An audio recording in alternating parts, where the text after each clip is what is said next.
जय श्री कृष्ण। आज हम कार्तिक माह का कथा सुनेंगे। कार्तिक महीने के धर्म, कार्तिक महीने की कथा। कार्तिक का महीना प्रारंभ हो चुका है। पूरे कार्तिक महीने में ये कथा सुनने से पूरे कार्तिक स्नान का धर्म पुण्य मिलता है। कार्तिक का महीना प्रारंभ हो चुका है। इस माह को बहुत ही पवित्र माना गया है। इस माह में भगवान विष्णु अपनी योग निद्रा से जाग जाते हैं, तब सभी तरह के मांगलिक कार्य प्रारंभ हो जाते हैं। इसी कार्तिक मास में दीपावली का महापर्व आता है। पुराणों में कार्तिक मास की महिमा का वर्णन बहुत मिलता है।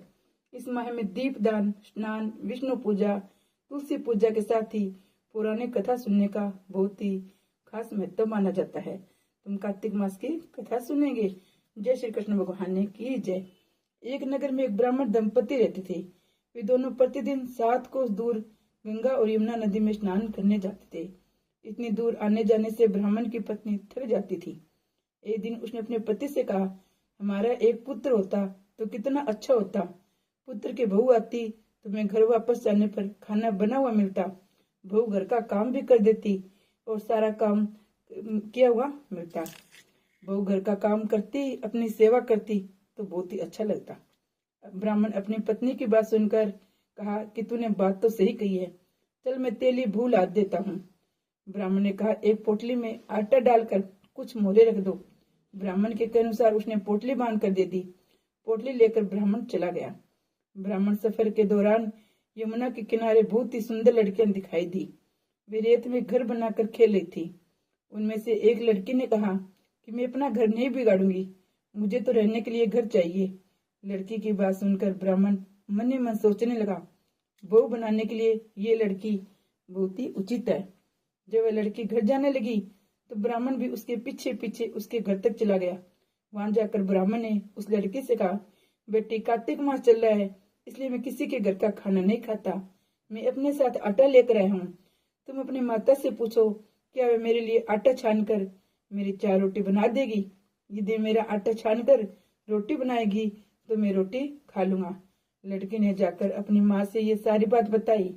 माँ ने कहा, उचित है, जाकर ब्राह्मण देव से कह दो, अपना आटा मुझे दे दो, मैं छान कर इसकी रोटी बना दूंगी। जब वह आटा छानने लगी तो आटे में से मोहरे निकली। वह सोचने लगी, जिसके आटे में इतनी मोहरे हैं उसके घर में कितनी मोहरे मिलेगी। जब ब्राह्मण खाना खाने बैठा तो लड़की माँ ने उससे ब्राह्मण से पूछा, क्या आपका कोई लड़का है? क्या आप उस लड़के की सगाई करने जा रहे हो? ये सुनकर ब्राह्मण ने कहा, मेरा लड़का तो काशी में पढ़ने गया है, लेकिन यदि तुम कहो तो खांड कटोरी से विवाह करके तेरी बेटी को अपने साथ ले जा सकता हूँ। लड़की की माँ ने हाँ कह दी कि ठीक है ब्राह्मण देव। इस पर लड़की की माँ ने लड़की को खांड कटोरे से शादी करके ब्राह्मण के साथ ब्राह्मण के घर भेज दिया।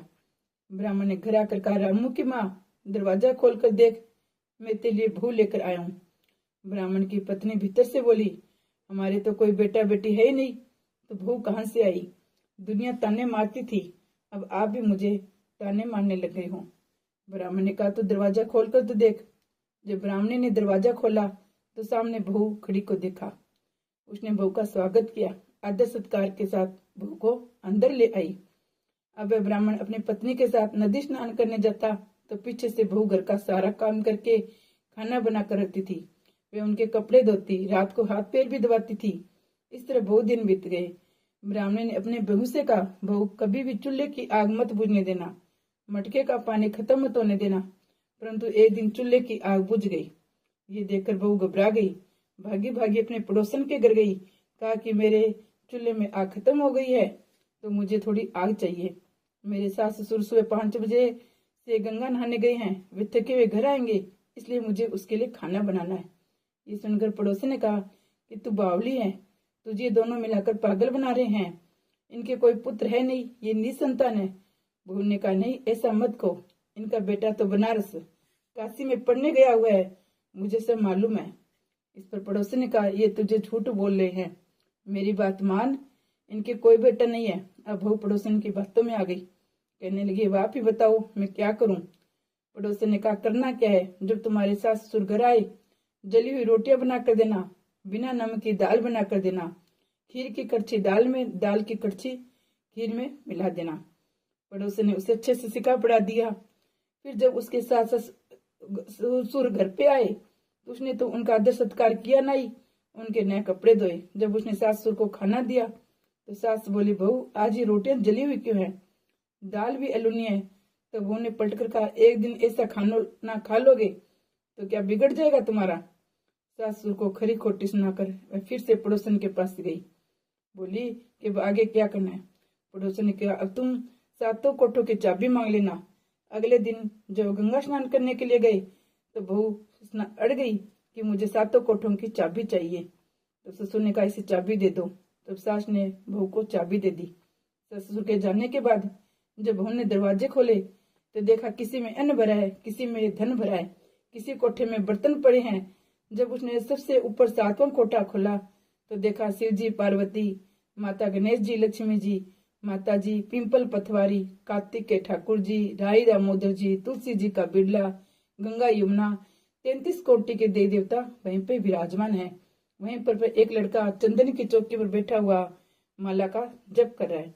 ये सब देखकर उसने लड़के से पूछा कि तुम कौन हो।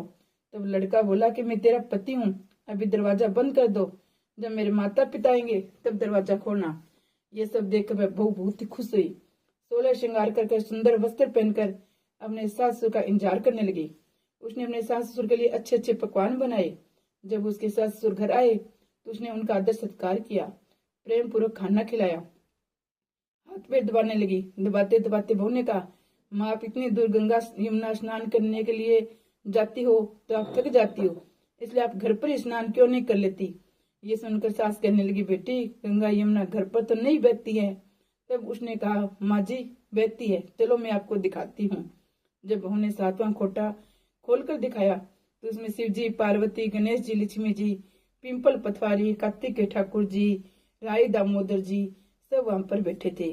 तो देखते ही रह गई। तुलसी जी का बिरला, गंगा यमुना बह रही है, 33 कोटि के देवी देवता विराजमान है। वह चौकी में बैठा हुआ एक लड़का माला जप रहा है। माँ ने उसे देखकर कहा, बेटा तू कौन है। लड़का बोला, माँ मैं तेरे बेटा हूँ। तो ब्राह्मणी ने पूछा, तू कहाँ से आया। लड़के ने जवाब दिया, मुझे क्रांति के जिन भेजा है। माँ ने कहा, बेटा ये संसार कैसे मानेगा कि तू मेरा बेटा है। माँ ने कुछ विद्वान पंडितों से मदद मांगी। पंडितों ने कहा, इस पार बहू बेटा खड़ा हो जाए, उस पार माँ खड़ी हो जाए।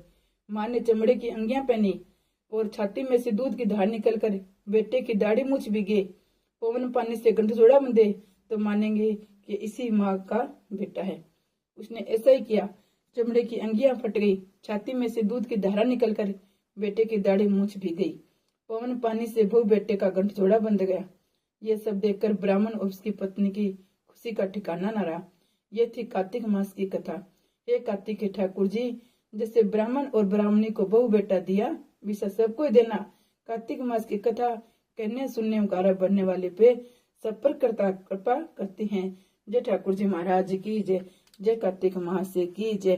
कार्तिक मास में कथा सुनने से सारे कार्तिक स्नान का पुण्य मिलता है। जय श्री कृष्ण भगवान की जय।